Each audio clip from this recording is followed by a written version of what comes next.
Well, we start. I think more people is going to be entering on just for a few minutes. But well, we can start right now. I am Nicolas talking. I'm from the bonding and relationships area from Tarpan, one of the organizations doing this course in linkage with CEDEMA. And well, this time whenever you know, let me know if this course is going well.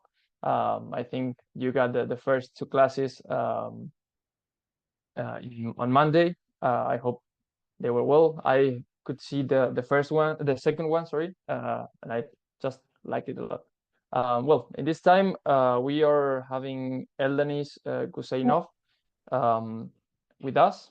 He specializes in European and international studies.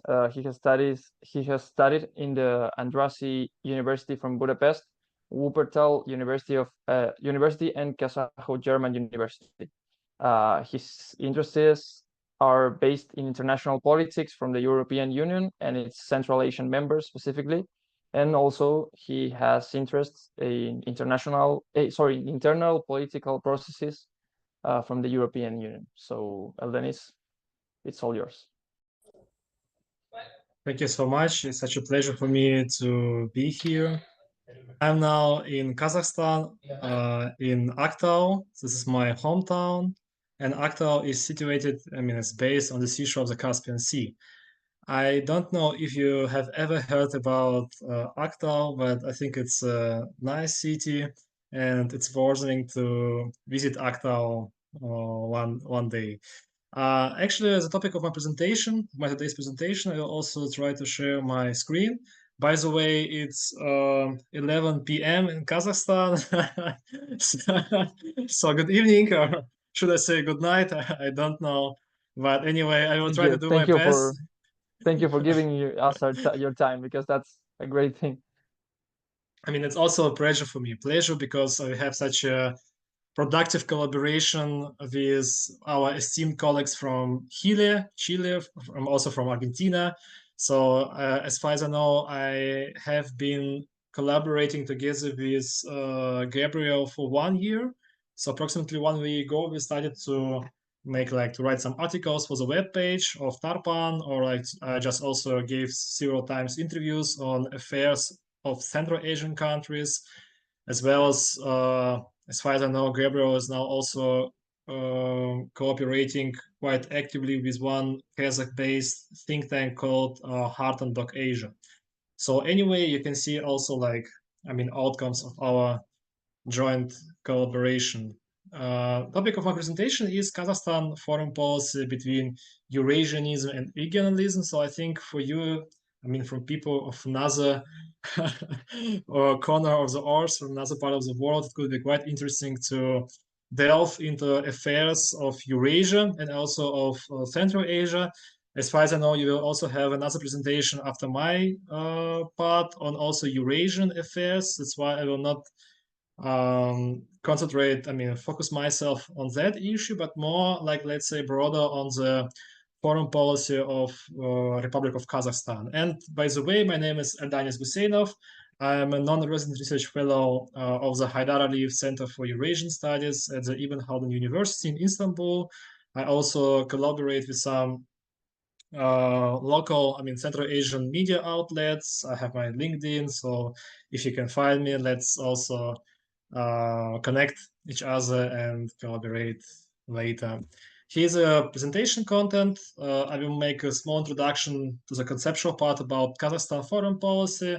After that, we will move learn a bit about history of Kazakhstan and on maybe some first steps in conceptualizing Kazakhstan's self-perception in world affairs. Also, we will generally talk about multi-vector nature of Kazakhstan's foreign policy.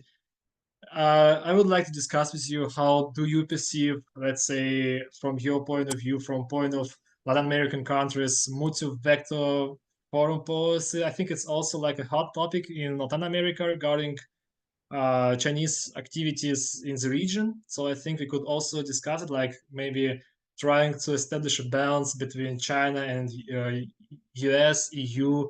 Maybe Russia is also to a particular extent active in your region. I'm not well with that, so I also would like to learn a bit from you, if you allow me. And also, we will speak about key vectors of foreign policy of Kazakhstan's at the end about Eurasianism and Central Asia. So from my point of view, Kazakhstan has two main vectors of its foreign policy. The first one is Eurasia, I mean Eurasian Economic Union, and the second one is like in Central Asia. I think maybe even in Latin America, you have also heard a lot about Kazakhstan against the backdrop of the war in Ukraine, also about like Kazakhstan's adherence to the sanction regime, and also Kazakhstan's refusal to recognize so-called LNR and DNR in Ukraine. And also there was like, you know, like such big titles like stating that Kazakhstan is trying to drift apart from Russia, or tries to, like, let's say, reapproach the European Union or China. So we'll also let us also discuss all the things. So when we speak about Kazakhstan and about Kazakhstan foreign policy, I don't know what comes to your mind, but Kazakhstan has like so-called concept of the foreign policy, which actually was adopted by our second president. I think like in Argentina or in Chile, you have like, I don't know, 10 or even like more than 10 presidents for sure.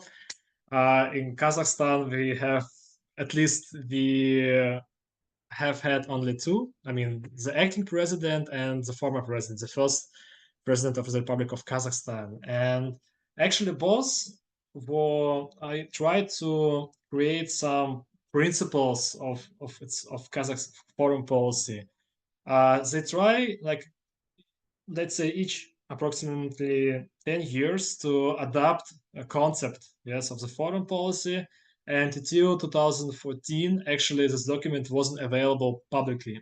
Now, from 2014, actually, each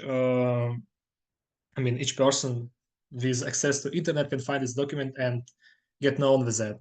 The thing is, actually, it explains also a lot about nature of multi-vector of foreign policy of Kazakhstan, at least for me, because like they try to describe Kazakh foreign policy as a multi-vector, is trying to, let's say, balance between main powers like US, China, and Russia. You have also some middle powers in the region like Turkey, also India, Iran, Pakistan, and also Gulf countries who also have some their own interests in the region, especially like in such key spheres like mining sector. I think it's also quite known for Latin American colleagues, and also in the sector of developing alternative trade routes. I mean, also quite known middle corridors through the territory of Kazakhstan to bypass the territory of the Russian Federation. And actually, you have also multilateralism. So Kazakhstan actually also is keen to collaborate in some collective formats. For instance, like United Nations, like OSCE, Organization for Security and Cooperation Europe. Kazakhstan is also a member of Shanghai Cooperation Organization. It's actually one of the like key actually members of the organization, one of the first, let's say, yes, actually, Shanghai Cooperation Organization started from Russia, China, and Central Asian countries trying to, define their borders within like this multilateral format. And also you have like such organizations like Eurasian Economic Union and also Collective Security Treaty Organization, CSTO. And another principle is the inextricable nexus between security and development and the national, regional, and global levels. So Kazakhstan has also some different initiatives like non-proliferation of nuclear weapon. It's actually one of the let's say one of the main initiatives of Kazakhstan globally, but also regionally. We try to solve some water issues like water shortages, also cooperating on meal security and some other spheres. So actually, maybe I don't know if you in your countries do you use any words like to describe your foreign policy as a multi-vector, or you have like maybe any other terms to describe concepts of foreign policy of your country? interrupt or like just share his thoughts, I would also appreciate it. I mean, how do you like describe it in Argentina or in Chile or in any other country? Well, I take the word first, so if anyone can want to talk about something, you can just interrupt me. So, but here in Argentina, we see it more like a third position historically, like also balancing between the U.S. and Russia, for example, and then China. And well, like this is a third position, and the tension between a third position and going to the USA or to China. But now it's like that. We don't have like a multi-vector or multilateralism. We're like more like this third position country who tries to go autonomist, like by Latin America, and not just being defined by the USA or China or Russia. But it depends so obviously on the government who is well taking place at the moment. Right now, we are more alike the USA, for example, but I know some other governments were more alike China, for example. Okay, interesting. May I ask if there are no, like, I don't see any hands, or so my question is Argentina a member of any supranational organizations? I mean, I know you have Mercosur, or any other institutions. Yes, we are members from UNASUR, which is like more like the Shanghai Cooperation Organization, Okay. for example, because it's like more conversational. I don't know if that's a word, but like it doesn't like limit the international politics from the country. It's more like a presidential place to talk about different stuff, and it's like Mercosur, which usually like constrains the international politics of the countries. Okay, interesting. Because as you know, Kazakhstan is a member of one supranational economic organization, economic union, Eurasian Economic Union, and also is a member of a military bloc called Common Security Treaty Organization. Russia is a member of both organizations. That's why it's actually taking a leading position. And also some scholars describe these both institutions as Russian-backed or Russian-led organizations. So we will also speak about it a bit later. Maybe you should also you require also a bit maybe more comprehensive introduction to input to Kazakhstan. So I also forgot to put a map, but I think you also know where Kazakhstan is situated. But nevertheless, I also inserted some maps to my presentation. Actually, you can also see, I mean, like Kazakhstan is here, it's between China and Russia, and also it borders some other Central Asian countries like Kyrgyzstan, Uzbekistan, Turkmenistan. I mean, all the Stan countries, which are quite known, also like Pakistan and Afghanistan, and people always like perceive these countries as like unstable and dangerous, or like somehow like related to terrorism. And okay, so here's my hometown, Aktau. So I'm now here in Aktau on the seashore of the Caspian Sea. And actually, this is how like people always try to explain Kazakh foreign policy, that Kazakhstan is between a bear and a dragon, and always tries to like, let's say, balance between these both like quite influential actors in the region. That's why also Kazakhstan always tries to describe its foreign policy as a multi-vector. Like Kazakhstan is not like a vessel of Russia, neither a vessel of Russia nor of China, and that's why we have like let's say comprehensive enhanced cooperation with both, with Russia and China, and also with the European Union and also with Turkey. And that's why like this is our vectors of our foreign policy, like Russia, China, and Turkey, and also European Union, US. But I'm actually quite skeptical about it. But I will also like talk a bit about it a bit later. Let's actually delve more into like multi-vector foreign policy. So actually, you can't find any certain definition about multi-vectorality, if I can use such a word to describe Kazakh foreign policy. Actually, I also see some messages in the chat. Sorry. Okay. With me, Si quieren intervenir en español. Yes. Okay. Yes. Okay, Well, nice.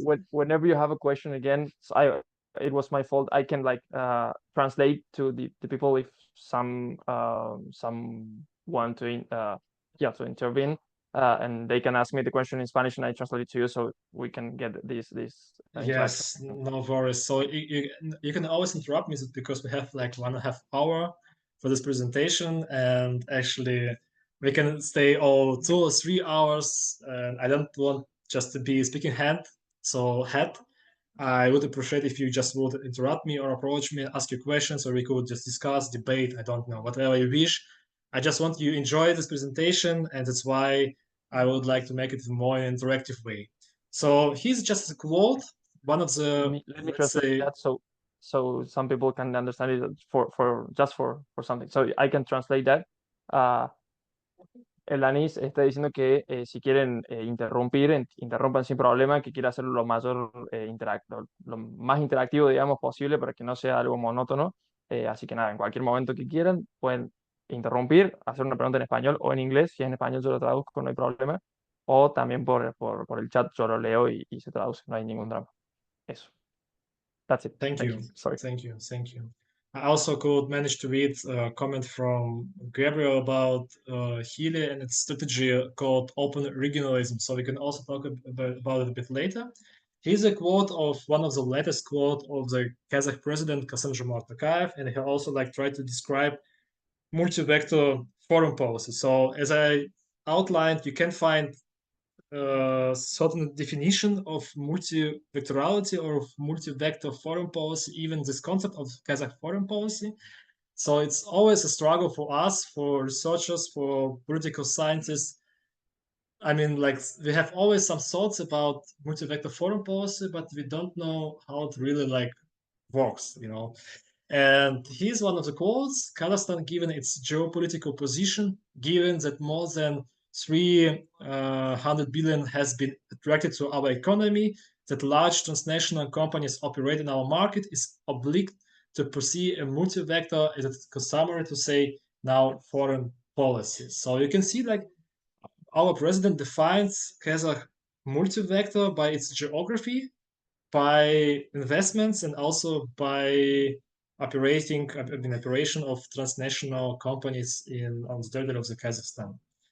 So it's also quite interesting. So like this is perception of our authorities. Yes, how our authorities perceive this, I mean, this environment, external environment, and why Kazakhstan should actually pursue this multi-vector foreign policy instead of like being, let's say, at least arguing that Kazakhstan has only one, let's say, vector of its policy, because you don't have like your European Union, yes, and just imagine Poland will argue tomorrow, oh, okay, European Union as well, but we also want to pursue multi-vector foreign policy and approach, let's say, China, yes, or like and sign like an enhanced cooperation agreement with China and have like allied treaty cooperation.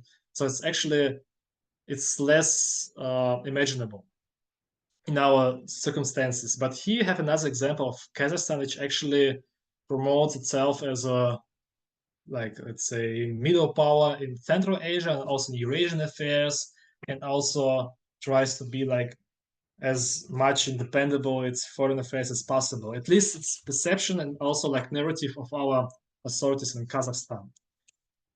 Here's another quote. It's actually how external actors perceive Kazakhstan, let's say, self demonstration, let's say, Kazakhstan self-perception about its multi-vector foreign policy. He's Joseph Borrell, I mean, high representative of foreign policy and security policy in the European Union. And he said, it's obvious that the region is looking to diversify its relationships and the EU is seen as a partner of choice. He said it before one of the events, before he visited Central Asia in 2022. And you can also see here another perspective, like European Union like argues, or at least states or perceive this multi-vector foreign policy as an attempt to diversify relationships of Central Asia and to be less dependent, let's say, either on Russia or China and to have like some space for the European Union also to be like an influential partner of Central Asia, so that you can be like less dependent on China, on Russia, and like have good connections to the European Union. So as for me, I'm quite skeptical about multi-vectorism. I perceive it as more as a narrative for the domestic audience. So you try to convince, let's say, population of Kazakhstan, hey, like we are not oriented on towards Russia or like towards China. We trying to be independent in international affairs, and we avoid excessive dependence, let's say like on Russia or on China or on US, so that people like trust our authorities more. Yes, so like so that people think, okay, like maybe we have some internal problems, but in foreign policy, Kazakhstan is trying to be less dependent, yes, and not to be like not becoming like a vassal, yes, like over dependent on Russia and doing, let's say, what Russia wants. So also this authorities articulation, I mean, of this principle of multi-vectorism can also act as a signal to other external actors, like in the case of the European Union. So Boris said, region is looking to diversify its relationships. So he also like outlines that Central Asian countries want to, I mean, that they itself, I mean, like the region itself, give some particular signals to the European Union that it wants to diversify its external relations and also cooperate more closely with the European Union. At least, I mean, like it could be also such a statement from Central Asian countries. But as for me, like Kazakhstan is a member of Economic Union and also is a member of Collective Security Treaty Organization. It means that you have particular limits. If you're a member of Economic Union, it means that you have some tariffs, some custom limitations for other non-members of this Eurasian Economic Union. I don't know. Do you know what countries are members of the Eurasian Economic Union? You don't have to know it, but it maybe just maybe is there any people wish to answer this question? Any participants who wish to answer this question? Okay, What I countries will are translate. members? Okay. I will translate it to. Eldaniz pregunta si alguien sabe cuáles son los países de la Unión Económica Eurasiática, digamos. I don't know. Okay.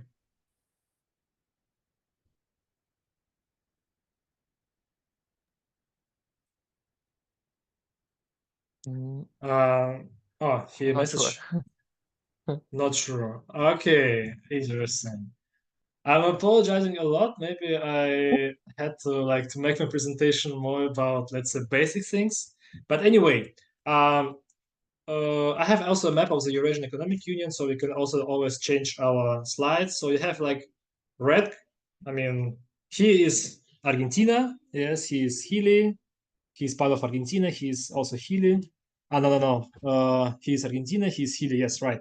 And now he is Kazakhstan. Yes, so like this distance between us. Yes, I'm here and you're here or here. I mean, Latin America. And so members of the Eurasian Economic Union are Kazakhstan, Kyrgyzstan, Russia, Belarus, and also Armenia. But you have some different formats of cooperation with the organization, with the Eurasian Economic Union. Like we have members of the free trade zone of the Eurasian Economic Union, like Iran, Vietnam, Singapore, also Serbia. And you have also some countries are the same as CIS. So CIS, Commonwealth of Independent States, members of this organization are Turkmenistan. I mean, Turkmenistan is like as an observer of the organization, but you have Uzbekistan, Kyrgyzstan, Tajikistan, Kazakhstan, Russia, Belarus, also Armenia, Azerbaijan. And what do you think about Moldova and Ukraine? Are these two countries members of the Commonwealth of Independent States? Maybe like, what are your thoughts about it? I mean, Commonwealth of Independent States was created as a replacement for the Soviet Union. as as presidents, leaders of Russia, Belarus, and Ukraine met in 1991 and decided to dissolve the Soviet Union. They also agreed to create Commonwealth of Independent States as I told you, a Chesto, or as a replacement of this organization. So Ukraine, a lot of experts argue that Ukraine left this organization after 2014 and also after the outbreak of the war, as well as Moldova, but officially both are still members of this organization. So they also share membership in the Commonwealth of Independent States together with Russia nowadays, and also with all other former Soviet countries, with exception Baltic states and also Georgia. So turning back to our presentation, so if you are a member of economic union, like Eurasian Economic Union, it means that you impose some particular, let's say, limitations for other external actors, like for example China has also to pay all the tariffs and also customs to enter the market of Kazakhstan and also of Russia. But Russia at the same time, and also as well as all other members of the Eurasian Economic Union, like Belarus, Kyrgyzstan, Armenia, they have let's say free trade zone, at least some particular goods. So you can export, I don't know, let's say fertilizers or bread from Kazakhstan to Belarus without paying any customs. Yes, but if, for example, China wants to export wheat, let's say, or also bread from China to Kazakhstan, it has to pay this tariffs. And in this case, Russia has more economic advantages in Kazakhstan and also in Kyrgyzstan in comparison to China because it's Eurasian Economic Union. So it shows also, if you're a member of union, it means that you have if it means that you have particular and certain vector of your foreign policy, like Eurasian Economic Union, together with Russia, Belarus, Armenia, and Kyrgyzstan. The same like in such spheres like military. So if you're a member of Common Security Treaty Organization, it's like a prototype of the NATO, but for some former Soviet republics, it also means that you have a particular vector of your foreign policy. So just as I told you, imagine, I don't know, Czech Republic will tomorrow will enhance our cooperation in military sphere with China, despite of the fact that Czech Republic is a member of the NATO. I had to bring some examples of Latin America, but I'm not aware well with your region. I'm so sorry for that, but maybe some of you wish also to add anything on that, so you can just interrupt me during my presentation, or maybe bring some examples of your region. When it comes to Kazakh multivectoral foreign policy and also multi-vector foreign policy, we have at least as I learned in our books of Kazakhstan history, as I was a pupil at our school. So we had such a ruler called Ablai Khan. He had also his ruling dates, and he was one of outstanding Kazakh ruler and one of the most significant statesmen in the history of Kazakhstan. If I'm wrong, at that time, Argentina and Chile was still part of Spain imperium or empire, Yes, that's right. That's right. Yes, so you became independent at the beginning of 19th century, right? Yes, 1810 in Argentina, and Chile I don't know well, but I think more like that time. Okay, interesting. So you can also make this comparison between Kazakhstan and Argentina or Chile. That time we were trying to pursue our Kazakh multi-vector foreign policy, and that time Argentina and Chile were part of Spanish Empire. But anyway, after that, Kazakhstan, at least some state formations on the territory of Kazakhstan, of the territory of Central Asia, also became part of one empire. And we'll also talk about it a bit later. But his ruling time, his reign was marked by the desire to preserve the independence of the Kazakh Khaganate or Khanate. We call it also Hanstvo. Khanate, it's also like was let's say like state system of Kazakhstan at that time. I mean, in 18th century, and he tried to balance between Russia and Chinese Empire. I mean, sea. Yes, between these both empires, and Ablai Khan, I mean, was complex and multi-layered, as I wrote it, and he tried to maneuver, I mean, to between both like Russia and China at that time. So I have here a map.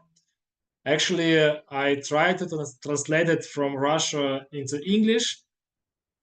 Partly I could manage to do that, but not all the words. I'm apologizing for that, and I also can imagine you like as people who are used to read, I mean, Latin words or letters. You can see now Cyrillic letters. But anyway, this is a picture which I could see as I was a pupil.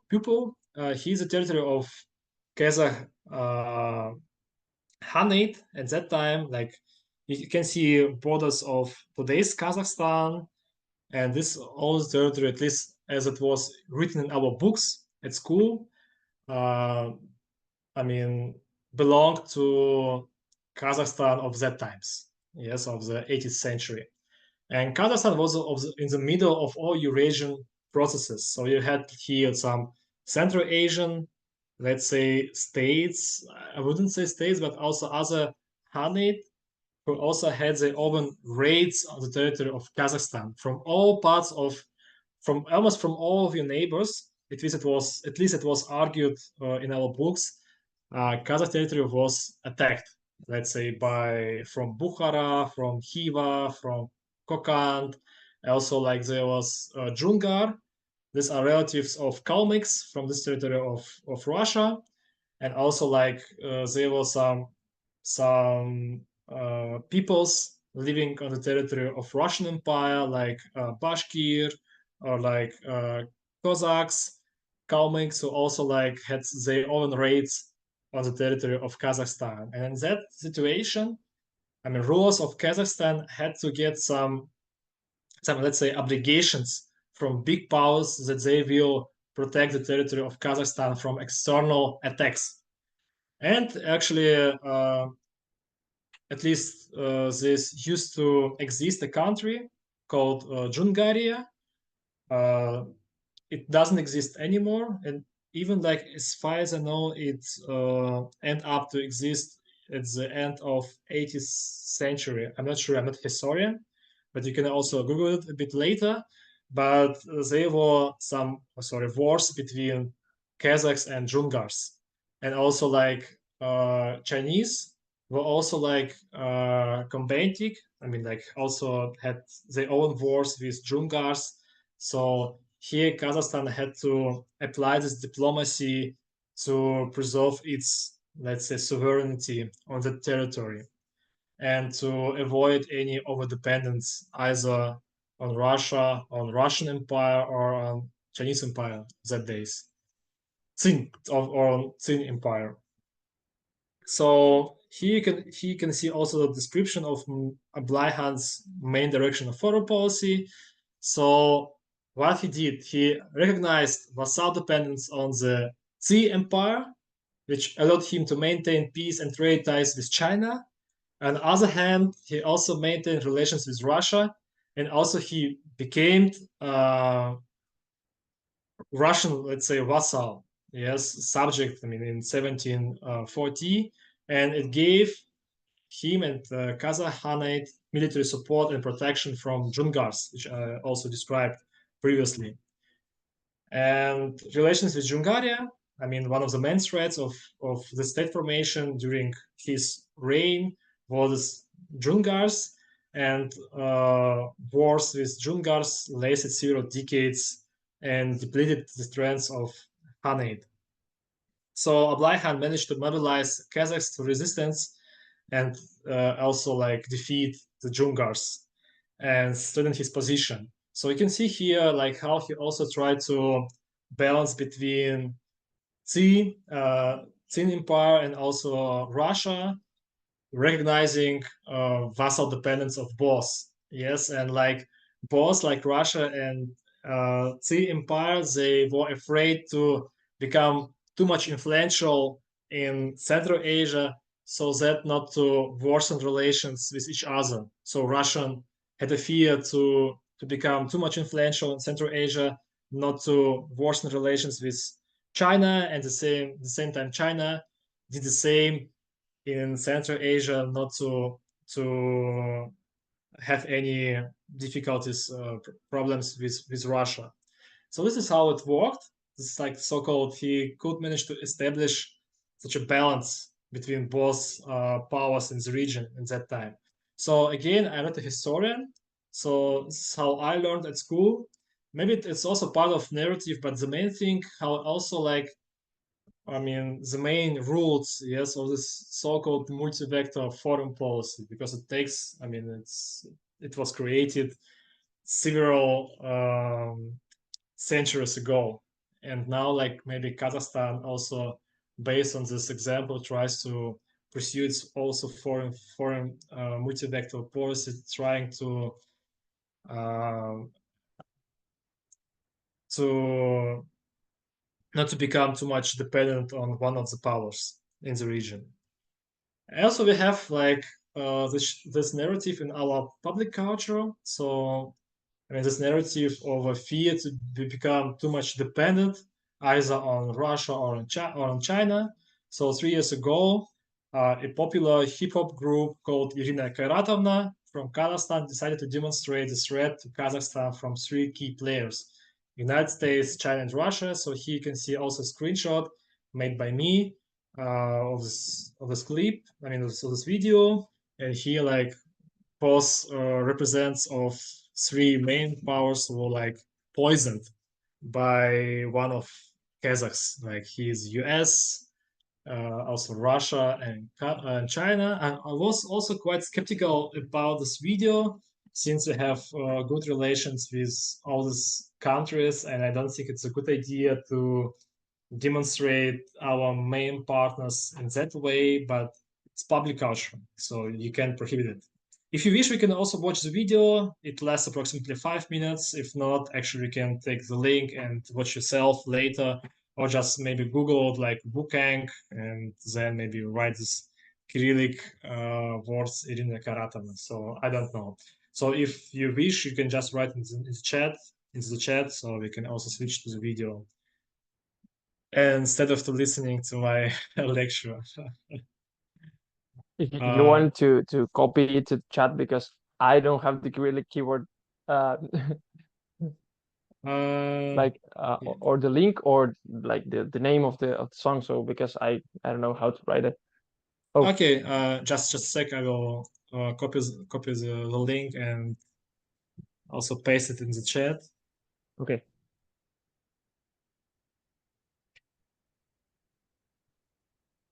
Yeah, so we can have it. Yes, so you can watch it yourself later. I think it's also quite interesting to get known better with Kazakh foreign policy, not foreign policy, but at least like public perception and how also public culture tries to demonstrate its own like view of it. I can also continue with my presentation. Maybe do you have any questions or like I don't know, any comments or something is not clear for you?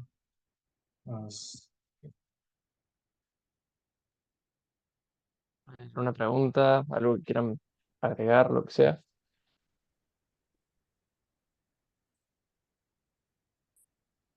I don't think so. So go on. Okay. That's it. Okay. Yes. So you can also write always in the chat. So I will also try to keep an eye on it and answer your questions or address your comments.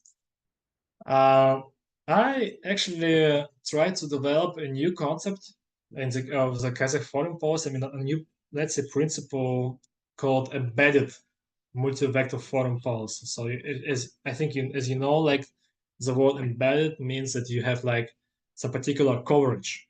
Yes, so in that case, Kazakhstan is a member of an economic union called Eurasian Economic Union, and it has particular limitations for Kazakhstan to pursue completely its multi-vector foreign policy and develop relations with, let's say, China and also with US on the same conditions.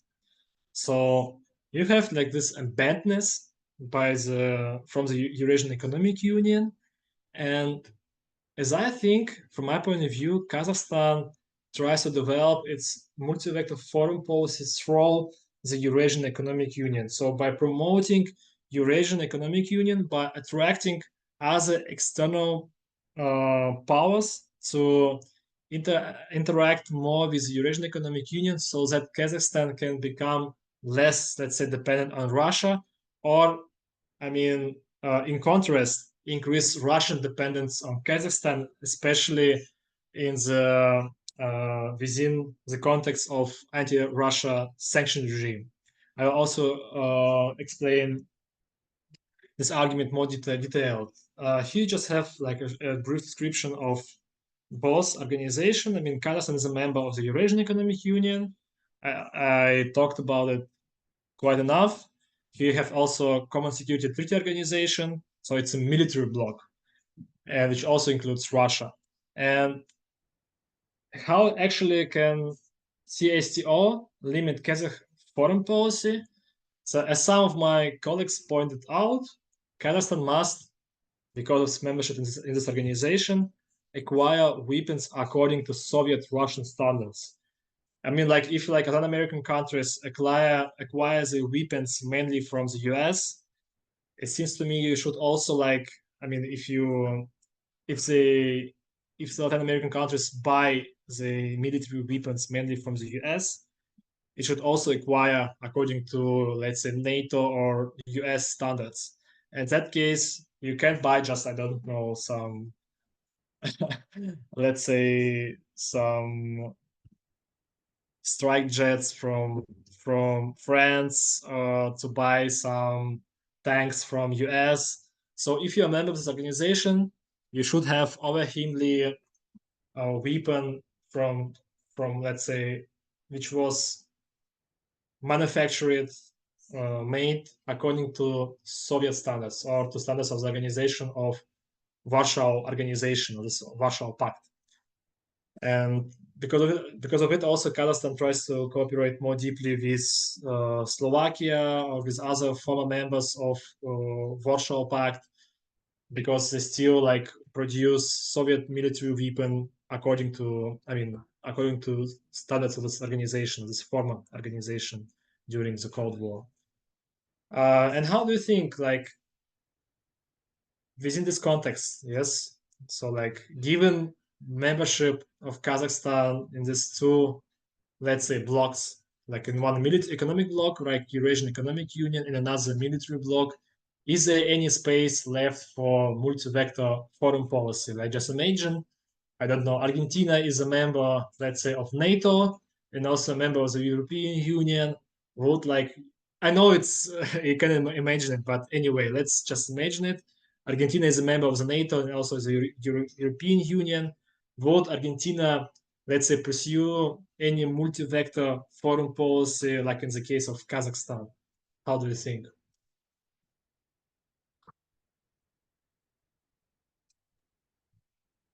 Interesting. Pregunta si, por ejemplo, si Argentina fuera parte de la OTAN y de la Unión Europea, ¿cuánto margen tendría o si realmente tuviera una política multivectorial, digamos, qué tanto margen tendría para hacer eso? I don't think we would have like any space to do something like that because you're like so constrained with those two organizations like NATO and the EU. In this case, the same thing. Yeah, so like you have like an economic union, you have like a military bloc, and you're a member of this organization, so they impose some particular limits for you to cooperate with any external powers. But regardless, you still tries to argue that you pursue a multi-vector foreign policy. That's quite interesting. So in my case, from my point of view, Kazakhstan can have a multi-vector policy, but it's limited due to its membership in this organization. That's why I try to call it like embedded multi-vector foreign policy. Because this embeddedness, yes, has some particular, let's say, also opens a door of opportunities for Kazakhstan, but also creates some constraints to pursue this multi-vector foreign policy. So when it comes to door of opportunities or window of opportunities for Kazakhstan, like imagine Kazakhstan is approximately 20 million of people. This is population of Kazakhstan. So can a single Kazakhstan, I mean, a single country, be attractive for foreign investors to invest their money into the market, I mean, into the economy of Kazakhstan, if you have only 20 millions of people? To strengthen your position, you can also become a member of a wider organization so that actually foreign investors can be interested to cooperate with your country and at that time get access to a wider market, like also including Russia, Kyrgyzstan, Belarus, and Armenia. So just imagine, like, especially nowadays, against the backdrop of the sanction regime against Russia, some manufacturer, some, I mean, there are some factories which were replaced from Russia, but which were, I mean, invested by some Europeans or created by some Europeans or owned by Europeans. So these European investors decided to replace the factories from Russia to Kazakhstan, and they still have like this opportunity to cooperate with Russia because both are members of a common economic space. So it means that any good produced on the territory of Russia can also reach without any constraints and also without customs the market of Russia and can be also sold on the territory of the Russian Federation, but from the territory of Kazakhstan. And also like not only Russia, but also reaching any other countries, members of this organization, like Kyrgyzstan, also Belarus and Armenia. But one of the main goals of Kazakhstan within this organization, within the Eurasian Economic Union, is to expand external ties of this organization by promoting free trade zone agreements. So as I have already mentioned, there are 4 countries which are members of this free trade zone, like Iran, Vietnam, Singapore, and Serbia. It means that these countries have an easier access, as they have some preferences, I mean, or maybe lower customs to enter the market of Central Asia. And also like it's imagine like maybe some Vietnamese people will export their goods to Kazakhstan to bypass sanction regime, and from Kazakhstan it will be like moved to Russia. The same like China, as you know, like there was an increasement of trade volumes between Kazakhstan and China after the outbreak of the war in Ukraine. But it doesn't mean that China became more influential in Central Asia. It means that also China tries to cooperate with Russia not only bilaterally, but also throughout the territory of Central Asia, so that European and also Americans don't impose any sanctions against China for violating the sanction regime. So it shows that within the terms of this organization, Russia is also becoming more dependent on Kazakhstan because Kazakhstan is becoming a crucial source of sanctioned goods for the Russian Federation. And actually, recently, Kazakhstan also stated that it doesn't want to, I mean, not regret, but to decline, I mean, like to stop cooperating with Russia or with any other sanctioned country like Iran as well. So also some European countries now expanded the trade cooperation with Kazakhstan, like also Germany, like a lot of high-tech technologies are coming to Kazakhstan from Europe and then from Kazakhstan to the Russian Federation, again, because of sanction regime. And because of it, Russia is becoming more dependent on Kazakhstan. Yes. Also, you have like a number of countries which have also which take part in other cooperation formats, like China. As far as I know, like there's an agreement on trade and economic cooperation between the Eurasian Economic Union and China, but it's not the same like free trade zone agreement. You have also like India, which is, Indian free trade zone agreement is under process. The same like with Egypt, also United Arab Emirates, and as far as I know, like even Israel wants to become member of this free trade zone, and Mongolia recently expressed its interest also to expand its relations with this organization. And Eldaniz, yes, sorry, we have a yes. question on the chat. Yeah, we have a question on the I'm chat. apologizing. No problem. And then I have a question too for something you were talking about. Is there any associations or relevance of the ethnic Turkic factor in Kazakh foreign policy, for example, any special links with Turkey or Azerbaijan? Thanks a lot for your question. I will ask it a bit later. Let me first finish with the Eurasian Economic Union. I also have like one slide about it, so it's also quite important. Thank you, Gabriel.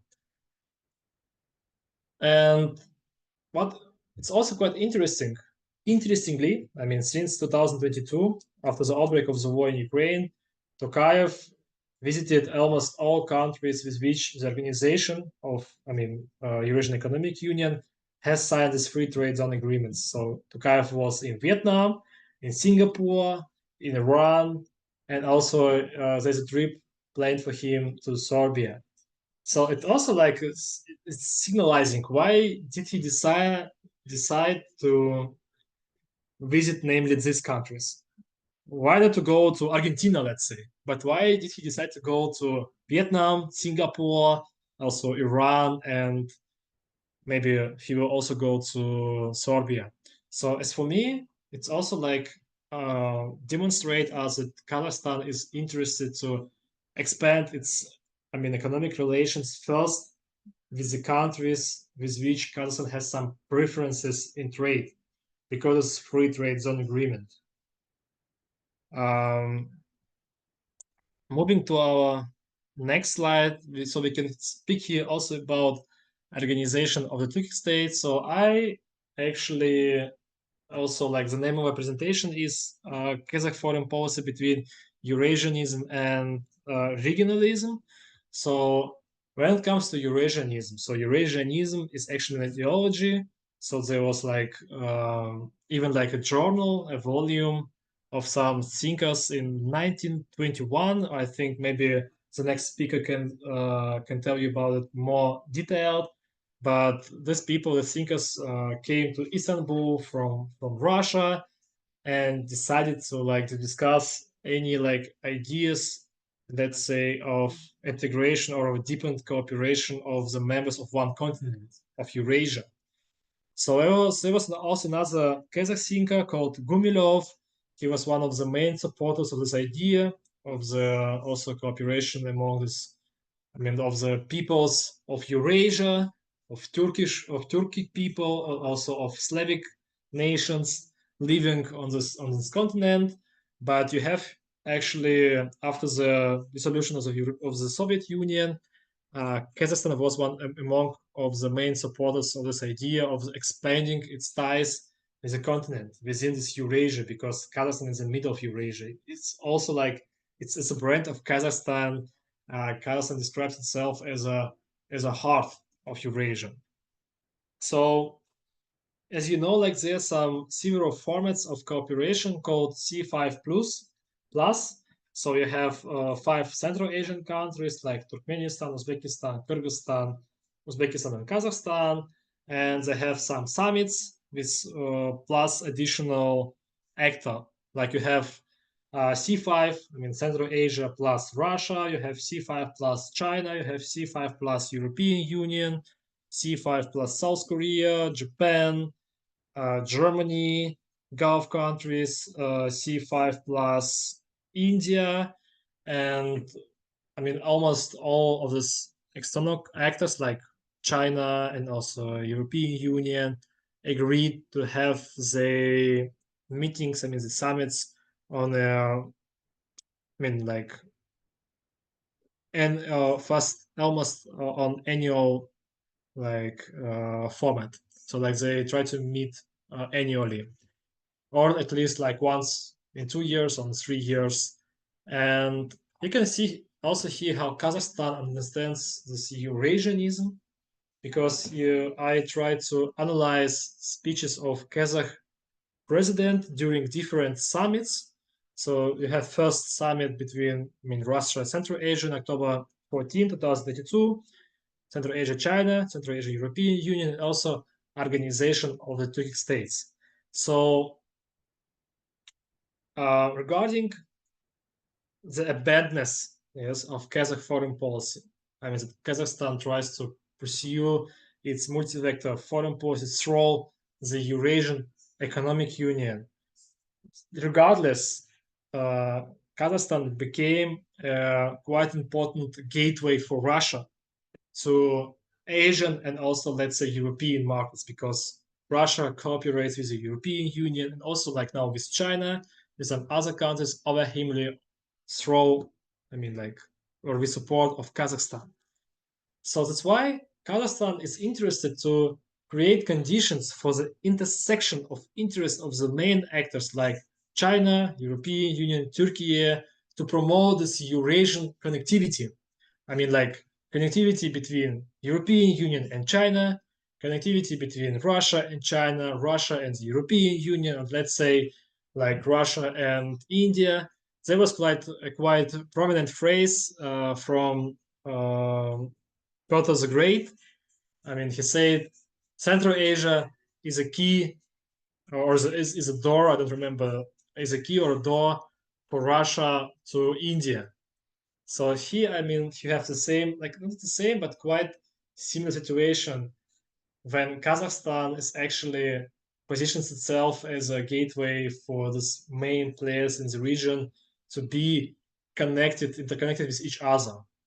And now you can see which initiatives or ideas Kazakhstan promoted during of each summits. Yes, so during the summit with Russia, Kazakh president spoke mainly about security and stability, because you can't promote interactivity without having a security guarantee, at least in Central Asia, because the region has some particular threats.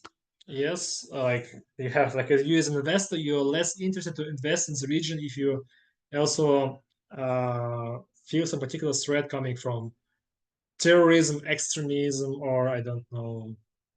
If you have some other political risks which can constrain your business in the region, you are less interested to bring your money, interact to create any factory. So you have Russia, and with an accent on Russia on such topics like security and stability from the point of view of Kazakhstan. So Kazakhstan promotes more security cooperation with Russia. And also this year, within the common security treaty organizations, there were approximately 5 or 3, I don't remember the certain number, but a huge number of common military drills on the territory of Central Asia, in Kazakhstan, in Kyrgyzstan, and in Tajikistan. And also the second priority topic was economic cooperation, after that transport and transit, also creating some logistic storages in Central Asia to enhance economic cooperation between Russia and Central Asia, and also some other topics like information space and regional issues and borders. In the case of Russia, in the case of China, Kazakhstan prioritized cooperation in development of economic cooperation and trade, transportation and logistics infrastructure, also attracting Chinese investments in this sphere, because also Kazakhstan has some problems in promoting transportation connectivity between European Union and China, because of this lack of investments in infrastructure. Also, it requires more cargos or more trains, also to transport goods from these main economic centers. And also the president of Kazakhstan spoke about industrial cooperation. With the European Union, you can see also like Kazakhstan spoke the same, like about economic relations and trade, about transportation and logistics, and about energy infrastructure. So like Kazakhstan tried, as I told you, like given main strengths of each actors, Kazakhstan tries to stress it. I mean, like not to stress, but to put more to emphasize like each main strengths of each actor in the region, so that actually all these actors could intersect in the region. Like China is quite influential when it comes to investment and financial. European Union the same, but also European Union can share its own technologies like digitalization, also ecology, and in the terms of energy infrastructure. And Russia is quite influential in Central Asia when it comes to security and stability. And you have another organization called Organization of the Turkic States. So the main role of both Turkey and Azerbaijan is in the connectivity, because like you have like the so-called middle corridor. Just have a map. Yes, we have middle corridor. So if you want to, from China to reach European Union bypassing Russia, so like you should go through the territory of Kazakhstan. So you're like your cargo goes through Kazakhstan, reaching Aktau. Here you have a seaport. From here you have a fleet going to Baku. From here, then through Georgia, Turkey, and then directly to the European Union.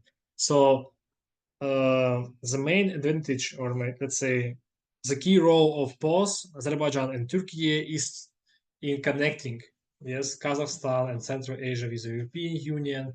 And we have this organization of Turkic states. It was actually created in 2009, if I'm not mistaken, as a organization of Turkic-speaking countries. So you have like such a linguistic family called Turkic-speaking family. You have like Azerbaijan, Kazakhstan, Uzbekistan, Kyrgyzstan, Turkmenistan, some other Turkic-speaking peoples like Tatars, Bashkirs, Yakuts, Krim Tatars, also like some other, I mean, like ethnical groups. So these languages are quite similar. Like if you speak Kazakh, you can also easily understand Kyrgyz, or like if you're Turkmen, you can also easily understand Azerbaijani language. And a lot of people argued that this organization is quite ineffective. So first agreements within organization of Turkic states. Yes, so like members of these organizations are Turkey, Azerbaijan, Kazakhstan, Uzbekistan, Kyrgyzstan. And Hungary is an observer in this organization. So organization has been existing for more than 15 years. And first agreements which were signed within this organization, I mean, these agreements were signed in 2022. I mean, like with some particular law forms. And this was first agreements on transport and also enhancing so-called soft connectivity. Yes, so like by promoting some logistic systems like TIR. So like if you like have a cargo, and cargo can some electronically send information about its goods in advance to border security or to customs security, so that your cargo could easily or faster, I mean, like go through this custom check. And also, actually, this organization in that time or still was and is quite helpful in creating some institutional framework for development of this transport roads coming from China through Kazakhstan and other countries to European Union. Nowadays, they also try to expand the economic cooperation and also in some other spheres like energy infrastructure. But anyway, I mean, like the first, I mean, one of the key sectors of cooperation is transport and connectivity.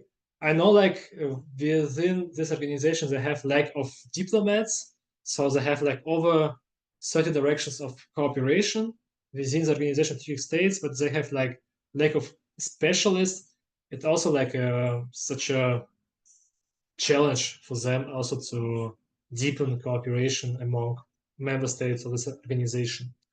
And as I have already mentioned, Kazakhstan also talked here more about strengthening the unity and cooperation of the Turkic people, also about education, economic cooperation, and transportation and energy. Actually, we can also later make, separate presentation on each format cooperation. Unfortunately, I had only 1.5 hours to explain Kazakh foreign policy, and now we have like it's applies now like last 2 slides.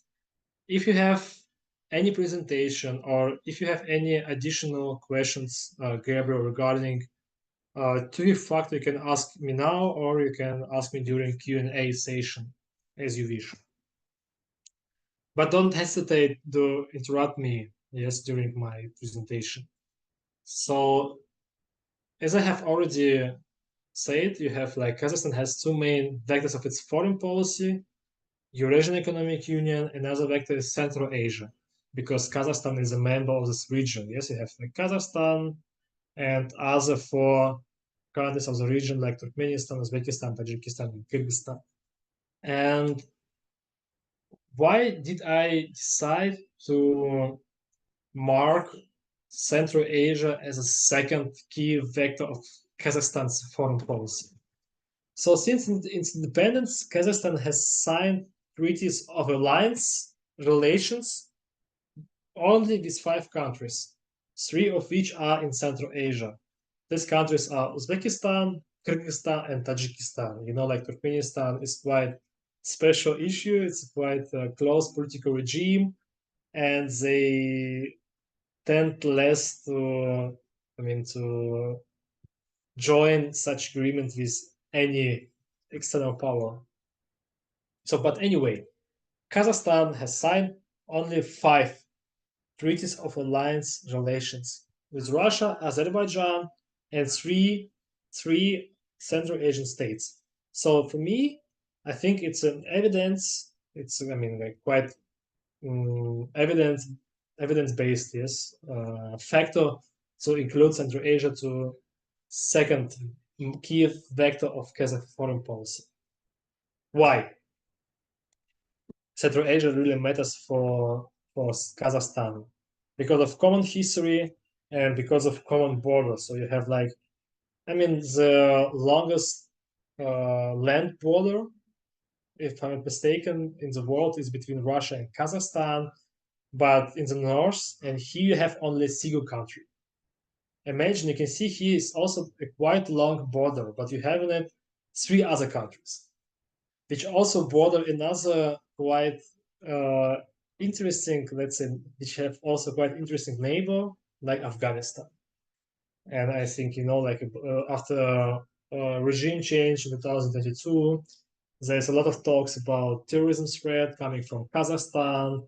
Also, you're quite well aware about terrorist attacks in Russia. And it actually also, let's say, encouraged Central Asian countries to speak more about common cooperation in combating terrorism in Central Asia, or to cooperate more deeply with Russia, for example, or among each other. Only among Central Asian countries to combat terrorism or any terrorism threat on the territory of the region. So I think for Kazakhstan, it's just a region of interest. So Kazakhstan is not like, it's not a great power. So it can actually imply its influence within like a limited geographical region called like Central Asia. So here Kazakhstan actually can promote its own interest.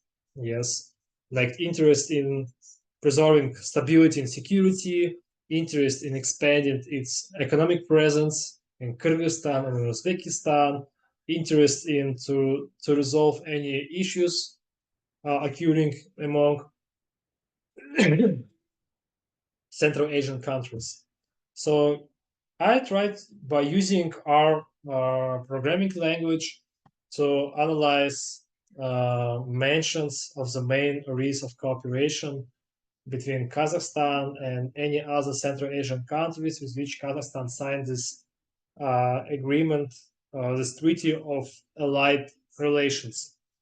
I mean, this is direct translation from Russian into English. It's not just Treaty of Allied of Alliance. It's treaty. It's really called Treaty of Allied Relations. Let's say between Kazakhstan and Uzbekistan, or between Kazakhstan and Tajikistan.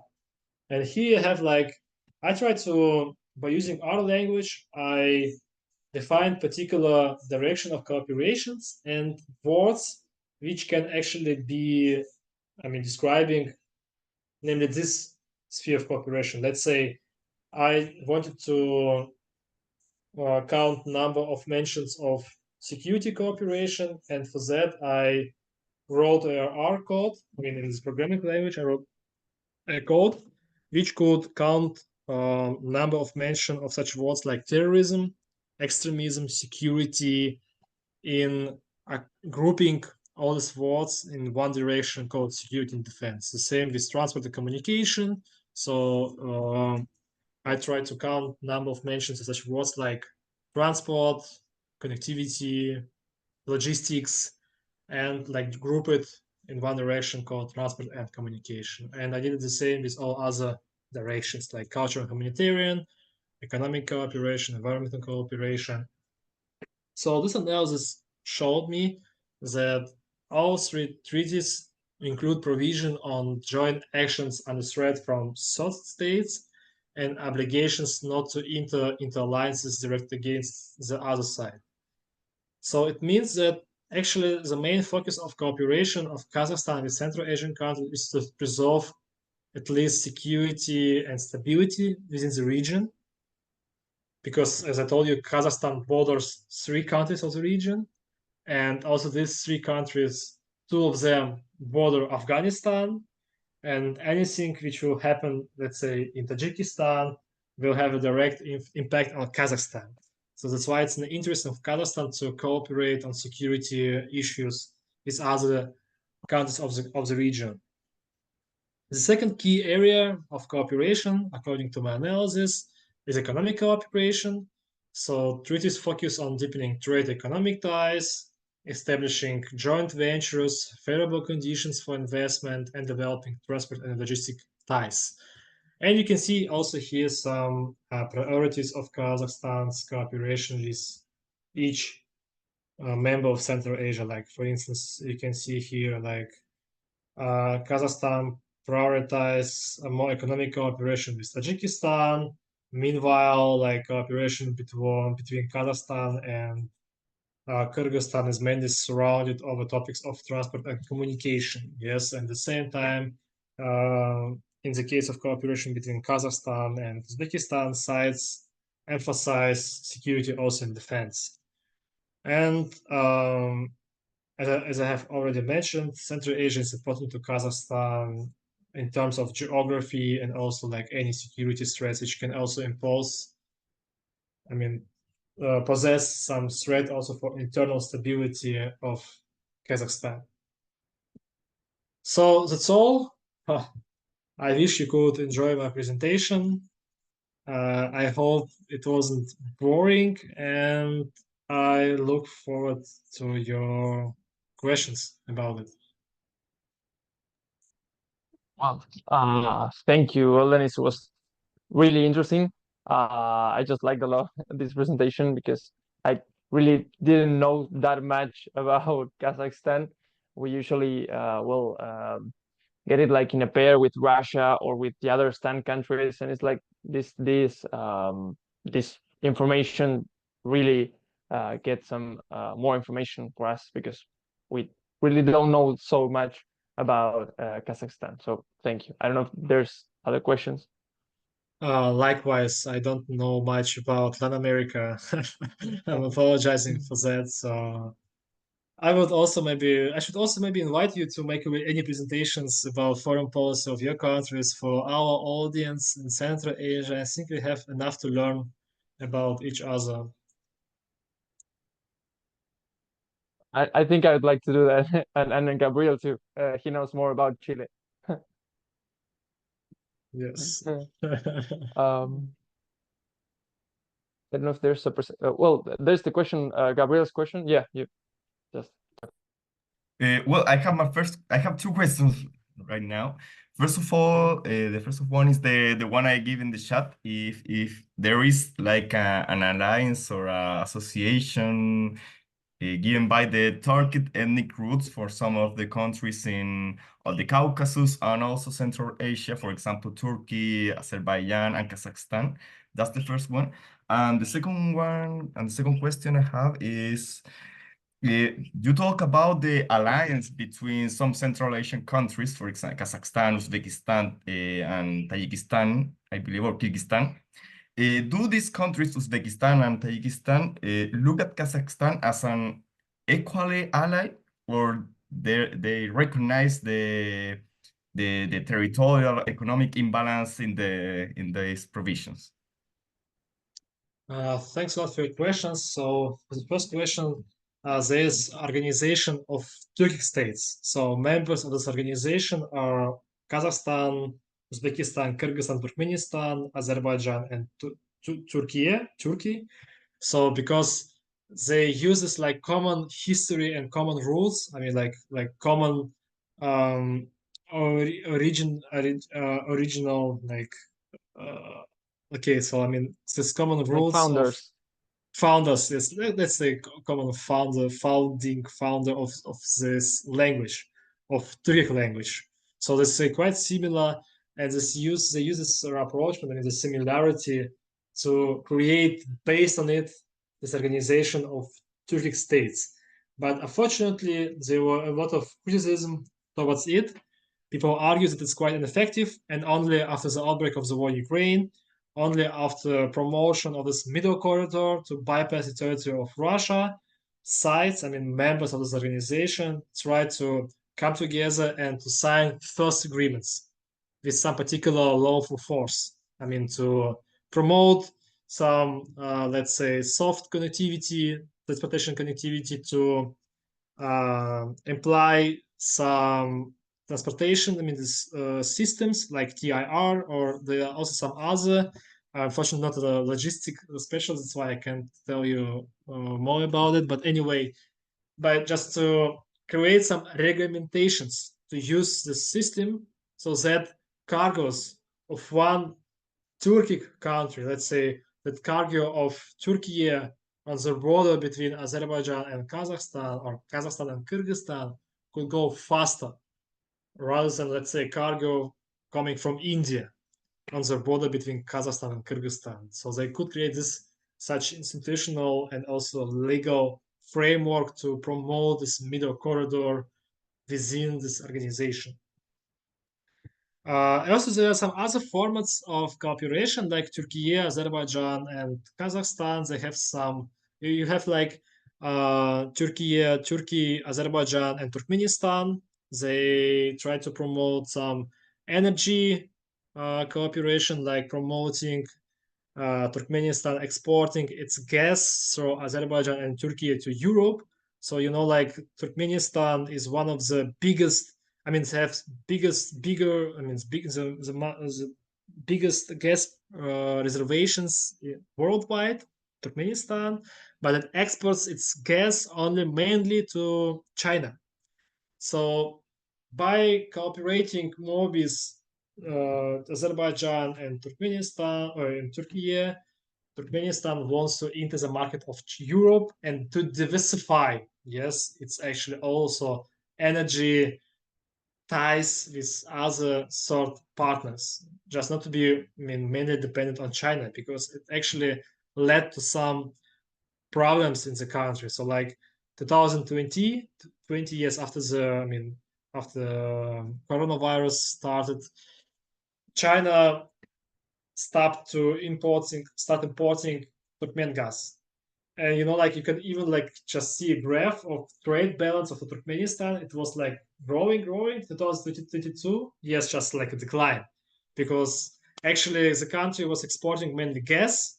The only buyer of the gas was China, and you can't export your gas China because of this pandemic. I mean, of the virus pandemic. I mean, because of this situation with coronavirus, and it led to internal struggles. I mean, problems, protests within Turkmenistan. I mean, like first protests which we could hear about within the last 5 years at least. And the second question was about alliance. So Kazakhstan, Kyrgyzstan, and Tajikistan are members of the common collective security treaty. Russia, Armenia, and Belarus are also members of it, but Armenia is actually frozen its membership in this organization due to some, like, let's say, also issues in the relations between Russia and Armenia. It's another topic for discussion. But anyway, these three Central Asian countries are members of the CSTO. And like in that sense, they all, I mean, all Central Asian countries feel imbalance towards Russia. But how can you balance military Russia within this organization? Clearly, you have like one leading position, you have like some like back position, let's say. And this is also the reason why Russia didn't address this organization after Ukraine operation in Kursk Oblast, because actually this organization was created in that sense that Russia provides security and stability to Central Asia, not Central Asian countries like provide security for any external threat to Russia. And yes, so you have like within Central Asia, there's also some imbalance, some feeling of imbalance in terms of maybe economy, because Kazakhstan at least used to be a leading economy within the region. But now you have also Uzbekistan, is quite promising market with rapidly growing population. It was quite young population. And you have also like a lot of factories, I mean, like going from, especially from South Korea, going to Uzbekistan. And I mean, like automobile factories, electric cars, I don't know, some textile. They open their own factories also to cooperate, let's say, with Russia or with Central Asia, because Uzbekistan is the only country which borders each Central Asia country. So Uzbekistan borders Turkmenistan, Kazakhstan, Kyrgyzstan, and Tajikistan, also Afghanistan. Kazakhstan, for instance, doesn't border Tajikistan and Afghanistan. Kyrgyzstan doesn't border Turkmenistan and Afghanistan. Tajikistan doesn't border Kazakhstan, and Turkmenistan doesn't border Kyrgyzstan. So, like I told you, Uzbekistan is the only country which border all Central Asian states. And in terms of economy, yes, so Central Asian countries, I think, felt this imbalance, and I think it's one of the reasons why there's no Central Asian integration in Central Asia. So maybe you have like some integration organizations in Latin America. As far as I know, you have like some Ant Group, you have some other organizations. You also try to create your own economic unions, as far as I know, but I'm also not well known with your region. So if I do a mistake, sorry for that. But anyway, you know, you have like Brazil, yes, and also like a leading economy within your continent, and you have like also, I think, Argentina, also Chile are quite influential. So maybe also like some smaller countries like Uruguay or Paraguay, they also feel like this particular imbalance, yes, if they cooperate with other Latin American countries or South American countries. Okay. Thank you very much. Well, I get some questions too. More like in uni some I study international relations, and in the uni we see like a little bit of the Russian Eurasianism. And well, I wanted to know more about what's the difference between Kazakhs and Russians Eurasianism, because I know Russian Eurasianism usually like in the narrative is more like unionist and trying to be all together, but in the practice more like imposing. And how the second question goes with that. because we know the EU is still importing gas and fossil fuels from Russia, but in like a triangulation from Kazakhstan or from Turkmenistan, and that maintenance of this export of gas from Russia is like some achievement to attribute to whom? To Russia or to Kazakhstan, who's like the main role there about maintaining this like dependence from the EU to Russia about energy? Good question. So maybe about difference between Kazakh and Russian Eurasianism. So the main initiator of creation of the Eurasian Economic Union was Kazakhstan. It's also to unite, different parts of Eurasia, and also to collect both like main actors so that they could cooperate without any like problems. The thing is, in the case of Kazakhstan, I think you still have like this second position, let's say. Yes, so you're not the first actor, you're not like Russia, you're not like China, but still you try to try to bridge, yes, like these different formats. Like you try to bridge Organization of Two States with Shanghai Cooperation Organization, with Eurasian Economic Union, and with other like different integration formats of cooperation. So like the second position allows for you to do that. I couldn't imagine like Russia would promote all this connectivity things, or all like Russia would say European Union should cooperate with Shanghai Cooperation Organization. Maybe all it could be imaginable. Now I think it's not. So you can't imagine that Russia will promote all this connectivity projects. So in the case of Kazakhstan, you have all that. And also like I remember there was an interview before Putin visited Kazakhstan.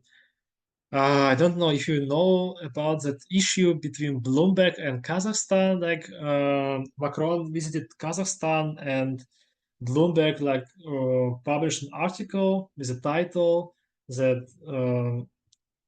Macron visited Putin's backyard. By describing Macron's visit to Kazakhstan. And after that, on the next day, after Macron visited Kazakhstan, Putin came to Kazakhstan.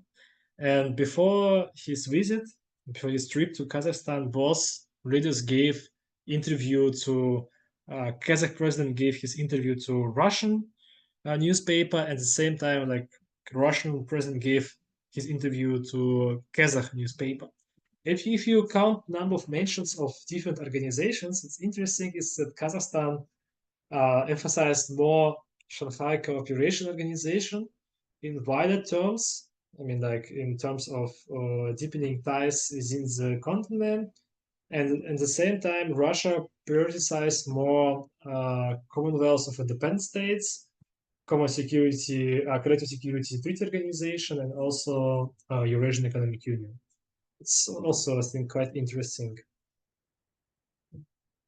So I think they have a lot of intersection, both in their understanding of Eurasianism, but Kazakhstan, due to its second position, is maybe more proactive in promoting it because, since Kazakhstan is a multi-vector foreign policy actor, it can also have good connections to the European Union, to China, and trying to bridge all these actors together.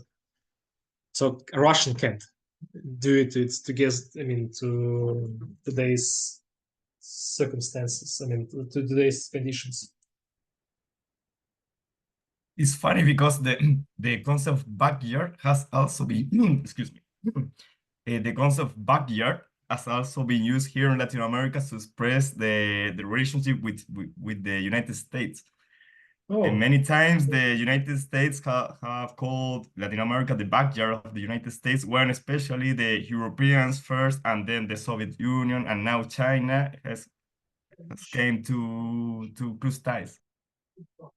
Okay, interesting. I thought you have a lot of similarities, I think, so in the sense of mining sector. Now, as far as I know, Europeans came again to Argentina, to Chile, to extract your resources. And also some scholars described your region as a forgotten continent. So European Union didn't pay enough attention to Latin America. only after the outbreak of the war, they started realizing that China becoming too much influential, and also like that they can't actually get all of the resources only from Russia, but they should also extract your rare earth metals. The same is happening in now Central Asia. They also try to extract our rare earth metals like aluminium or like lithium or anything else. So like the same story happening here. Yeah, for sure. That's something we are accustomed to read and to study, because that's something we usually well, that's our history, right? And well, we get it there. I don't know if there's any other question there, Justin. Even the secretary of the US called Latin America lunch, like, yeah, lunch. He said regarding China's influence in the region, they are eating our lunch. Okay. Interesting. That's it. Well, I don't know if there's any other questions. If you want to add anything more, Eldaniz, well, it's been like really a very interesting presentation. I liked it a lot, and if you want us to go to talk about Latin America in in Kazakhstan, we are ready for that, I think. Yes, for sure. Next time, I'll invite you to speak about Latin America and your foreign policy in Central Asia. So we would like to learn how you try to balance Brazil or any other countries in your region. Also, maybe BRICS is also quite interesting topic. I think, like as far as I know, Argentina wanted to become member of BRICS, but then you refused to be a member of BRICS. But there are some other Latin American countries which actually also try to become members of it. So it's also quite interesting. Okay, was nice to meet all of you. It's now 12:30. I mean, quite late in my hometown.